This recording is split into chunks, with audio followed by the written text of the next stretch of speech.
Buenas tardes, hoy como hemos dicho vamos a introducirnos en este martes a el Evangelio de San Mateo. Recordarán ustedes que cuando vimos la introducción a los evangelios, este evangelista nos es representado con el rostro del hombre o del ángel, ya que este evangelista, que también es considerado dentro del grupo de los discípulos y apóstoles de Jesús, muestra sobre todo las promesas realizadas en Jesús, ¿no? Entonces, para empezar, quisiera hablar acerca de este autor del Evangelio, partiendo precisamente del nombre, Evangelio de San Mateo, que ya de hecho es tomado por Papías, el obispo de Hiriépolis, en Asia Menor, y también por San Ireneo de León y San Eusebio, el obispo de Cesarea, donde se le atribuye a Mateo, a este recaudador de impuestos llamado por Jesús, el título de este evangelio. Sabemos que aparece en Mateo 9, versículo 9, en Mateo 10, versículo 3, y también en Marcos 3:18 y Lucas 6:15. Papías habla de que hay un evangelio primitivo redactado en hebreo o arameo. En caso de que este escrito realmente haya existido, ha quedado fundamentalmente absorbido por el actual texto que conocemos. Serios motivos de crítica interna del Evangelio invitan a pensar que el autor del Evangelio canónico de Mateo no fue este habitante de Capernaum, sino fue un conocedor de las Escrituras, pero además su lenguaje propio era el griego y cuyo nombre se desconoce. Para avalar esta hipótesis de que es otro autor, hay dos principales argumentos. El primero de ellos dice que más bien fue un judío, incluyendo varios trozos que tiene el Evangelio actual, y que sobre todo con muchas palabras semitas y que tiene muchos detalles en el desarrollo del Evangelio, con lo cual se dice que era un hebreo que conocía tanto el arameo, el hebreo y las tradiciones judías. Otro argumento es que es un autor que escribe directamente en griego, ya posterior, y que también conocía muy bien el idioma hebreo y arameo, y sobre todo también las tradiciones conocidas. La opinión de que el autor del Evangelio de Mateo fue un judeo cristiano realmente es aceptado en la actualidad por la mayoría de los comentadores. Es decir, que más bien fue un judío convertido al cristianismo quien, tomando el seudónimo de Mateo, realiza este evangelio.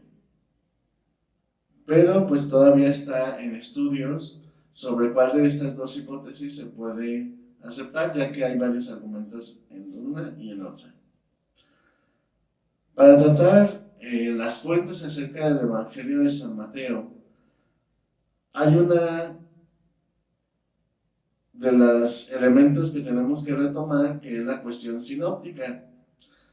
Es decir, recordarán que hablábamos que hay muchas semejanzas y diferencias entre los tres evangelios, Mateo, Lucas y Marcos. Y precisamente retomando esta cuestión sinóptica, podemos decir que el autor del Evangelio de San Mateo ya conocía, o ya se conocía en ese momento que se escribió este libro, la fuente de Marcos, ya que retoma varios elementos semejantes y existen varios puntos donde se asemeja al Evangelio de Marcos.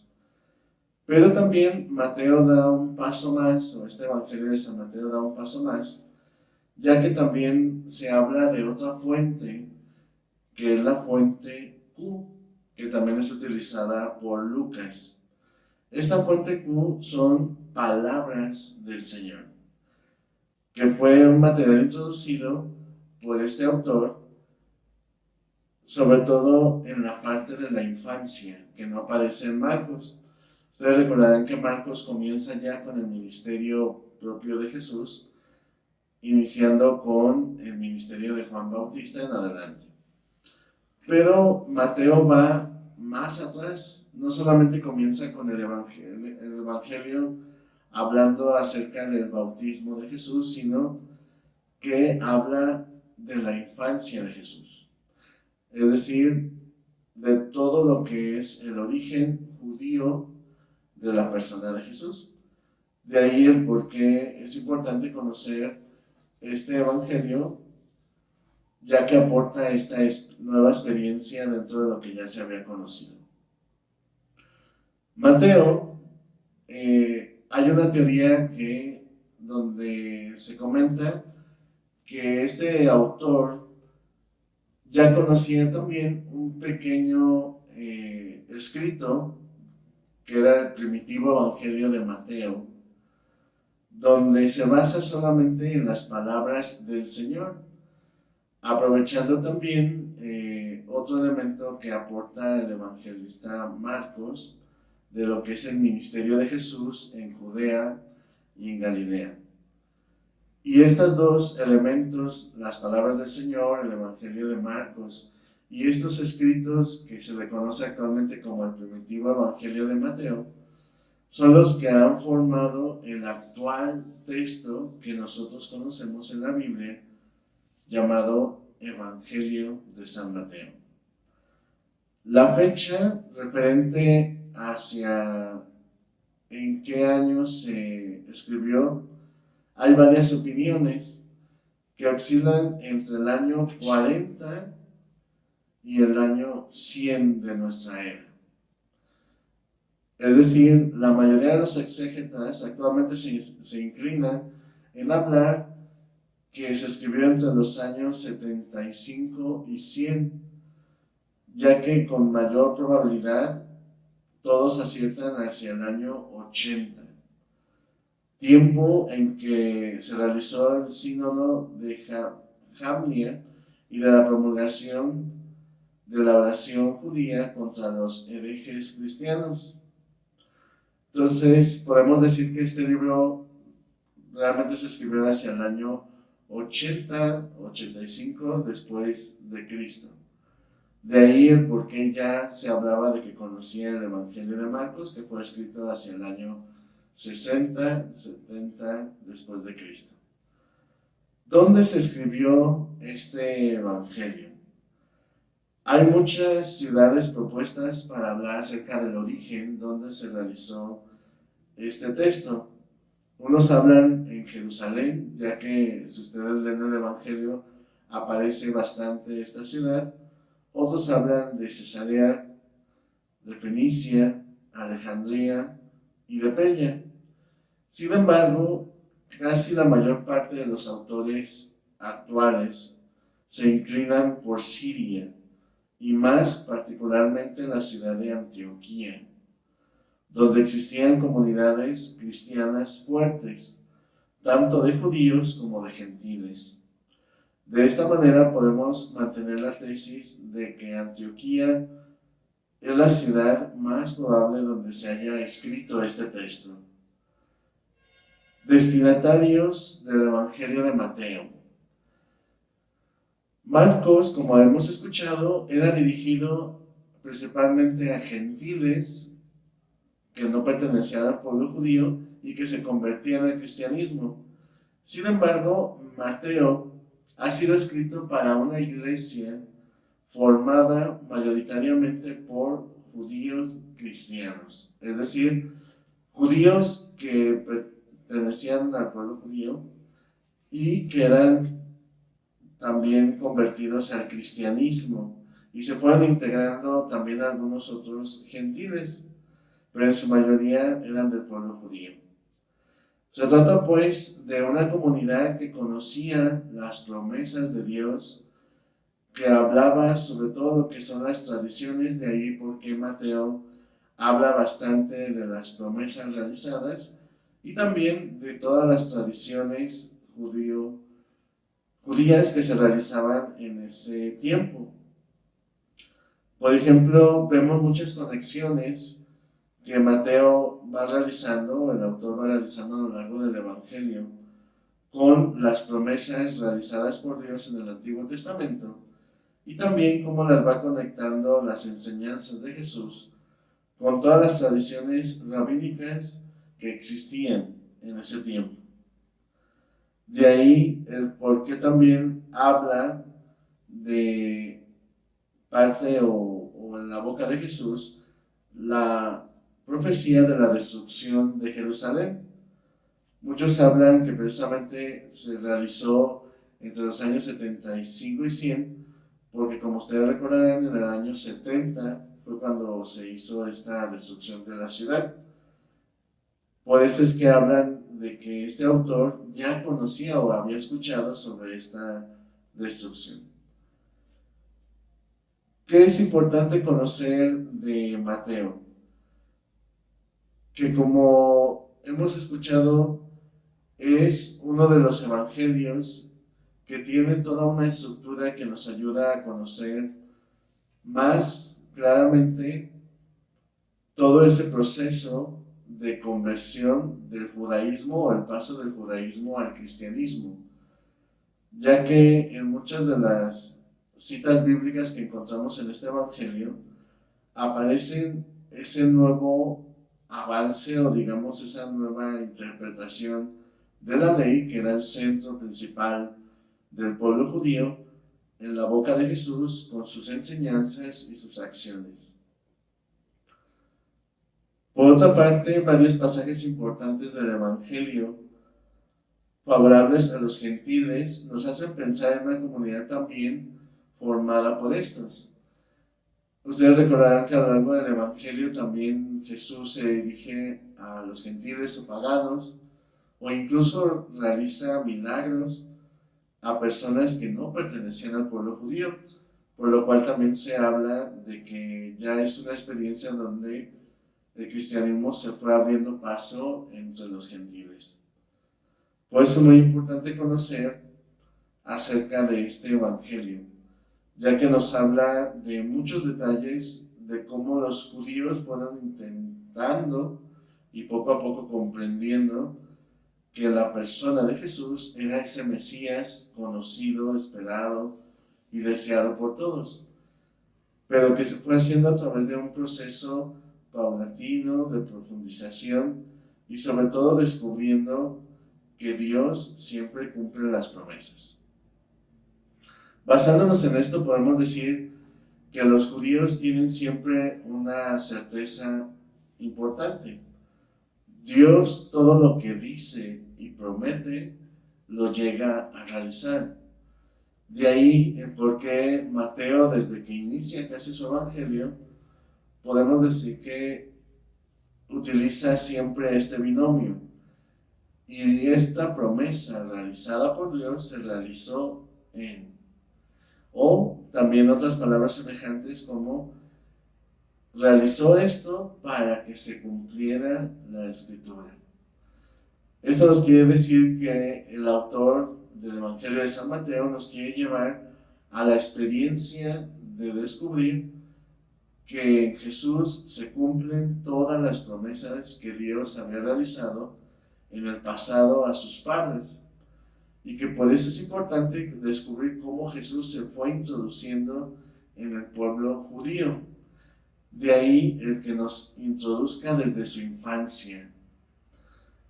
Hablamos más referido al personaje más relevante en la infancia de Jesús, que es José. ¿Por qué Mateo habla más de San José más que los otros evangelios de Marcos y Lucas? Porque como hemos dicho, él quiere hacer ese enlace con la tradición judía. Y de ahí el que José, que representa al hombre judío, va haciendo ese proceso de acercamiento al cristianismo y cómo fue descubriendo esos pasos hacia el encuentro con Dios. Sobre todo porque en esta parte habla de cómo Dios habla en los sueños. Recordarán que en el Antiguo Testamento Dios también, cuando hablaba a los profetas, a los jueces, a los reyes, Dios les hablaba a través de sueños.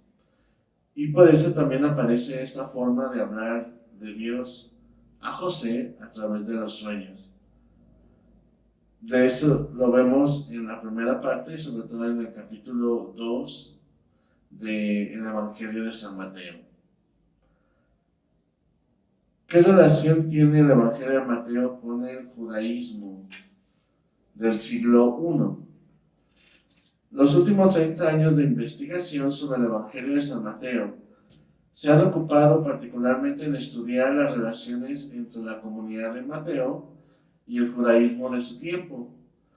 Posiblemente el Evangelio de Mateo fue escrito como respuesta directa a la situación creada después de la resistencia judía en los años 66 y 70, que se realizó la destrucción del templo y de Jerusalén, y por consiguiente de la emergencia del judaísmo fariseico como la fuerza dominante de esa época. ¿Qué nos quiere decir estas palabras? Es decir, para el pueblo judío, la presencia de Dios se manifestaba en el templo y sobre todo en la ciudad de Jerusalén. Y Jerusalén para ellos era la ciudad de Dios. O sea, Dios estaba con ellos porque precisamente ahí tenían el templo y Dios estaba en el templo. Pero cuando se da esta destrucción del templo, de la ciudad, y que toda la ley, digamos, y todas sus tradiciones se vienen abajo, hubo una crisis en el judaísmo, porque empezaban a creer que Dios pues ya no estaba con ellos, ya que no estaba el templo, ya que la ciudad había sido destruida, y toda esa crisis de fe, digamos, de los judíos, había caído en un desánimo y en una tristeza al no encontrar un camino hacia dónde ir, ya que todas sus bases habían sido movidas, destruidas o incluso eliminadas, digamos, de manera visible a través de estos signos que para ellos eran importantes de la presencia de Dios. De ahí el por qué este evangelio viene a dar una respuesta y decir que ya no será el templo solamente el lugar donde podemos encontrar a Dios, sino como vamos a ir viendo la enseñanza propia de Jesús, nos dirá que también lo podemos encontrar en nuestro interior. Que nosotros somos ese nuevo templo donde Dios habita. Y de ahí el por qué una de las temáticas importantes del Evangelio va a ser precisamente la oración. Porque ya precisamente para los judíos su lugar de oración pues era el templo. Y al ser destruido pues ya no tenían a dónde ir a orar. Incluso al hablar de las sinagogas, que era también otro lugar de oración de los judíos, al ser destruidas, pues también queda como en el aire cuál es el lugar donde podemos hablar con Dios. Y por eso una respuesta muy clara la encontramos en este capítulo 6, versículo 6 en adelante, donde dice: cuando tú vayas a orar, entra en tu cuarto, cierra la puerta y ora a tu Padre que está en lo secreto, y tu Padre que está en lo secreto te recompensará. También pues hablaban acerca de las, digamos, tradiciones de los judíos, como era la limosna o las ofrendas que hacían al templo, de cómo se podría realizar eso. Y también pues hay una respuesta en este mismo capítulo 6, donde va hablando de cuál es la nueva ofrenda que Dios pide de nosotros, cuál es la forma o manera en que Dios nos pide realizar esa ofrenda, que es ofreciéndonos a nosotros mismos al servicio de los hermanos. Es por eso que a muchos judíos les llevó a una experiencia de consolación encontrarse con este evangelio. Porque la caída de la ciudad, las comunidades judías, pues vivieron una situación de crisis, y que estas comunidades judío-cristianas les llevaron también a encontrar un nuevo sentido a todo lo que ellos ya conocían. Por eso es que los primeros 5 capítulos del Evangelio de San Mateo trata de descubrir una nueva forma de vivir, un nuevo estilo de vida que Jesús presenta desde el inicio y que también invita a poder realizar cada día. Los fariseos lucharon para fortalecer su unidad interna, formularon leyes orales, dieron fuerza de la ley a ciertas prácticas y atacaron a muchos dentro de la comunidad judía. Esta reforma farisea puede ser el contexto inmediato y directo del Evangelio de San Mateo. La comunidad de Mateo era probablemente un grupo de iglesias domésticas urbanas, es decir, que se realizaban en las casas, sobre todo en esta ciudad de Antioquía de Siria. Tal vez en este lugar era donde se encontraban de manera más fuerte y próspera, asociadas posiblemente a un grupo que comportaba el grupo marginal o intermedio entre el judaísmo y el cristianismo. La comunidad de Mateo no intentaba abandonar el judaísmo, pero se comportaba como un grupo, digamos, que poco a poco se fue separando de él hasta presentar una nueva forma y estilo de vida. De ahí el por qué aparecen en el Evangelio, en el capítulo 5, versículos 17 al 19, todo este proceso que tuvieron que hacer estas personas a poder llevar un ejemplo nuevo. Incluso, por ejemplo, el término de Mateo que más aparece es las sinagogas o sus sinagogas, para precisamente hablar de un paso nuevo, de que ya no eran solamente los únicos lugares donde podían encontrar y dialogar con Dios, sino que además también poder abrirse a esa experiencia interior de encuentro con Él. Eso lo podemos encontrar, por ejemplo, en Mateo 4:23, 9:35, 10:17, 13:54 y 23:34. También el uso negativo de la palabra rabí. En el capítulo 23:8 y 26:25 y versículo 49, donde hay una crítica incesante hacia los líderes judíos y también las severas sanciones de discernimiento interno, pero sobre todo en el poderoso énfasis de la fe en Jesús y su autoridad mesiánica. Mateo subraya sobre todo el énfasis de la justicia, entendida sobre todo por lo que hablan los escribas y los fariseos, que se creían sabios y justos ante Dios, y de ahí el por qué Mateo habla de que Jesús invita a sus propios discípulos, a los que se han convertido al cristianismo, a poder ser justos a los ojos de Dios. De hecho, como hablábamos de este personaje importante en la infancia de Jesús, San José, se habla de que era un hombre justo. Entonces, hay una visión muy diferente en Mateo acerca de la justicia. Y por eso, para poder entenderla, es necesario pues ir recorriendo cada uno de estos capítulos primeros del Evangelio para ir comprendiendo esta nueva visión acerca de la justicia, acerca de la ley, acerca también de las tradiciones y sobre todo de cómo es esa nueva relación con Dios, de una manera cercana, familiar y sobre todo que todos estaban llamados a encontrarse con Él. De ahí el por qué ya se habla de una apertura a los no judíos, hacia los paganos. Por eso encontramos esto de una manera muy clara en el último capítulo de San Mateo, donde habla de ir y hacer discípulos a todas las gentes.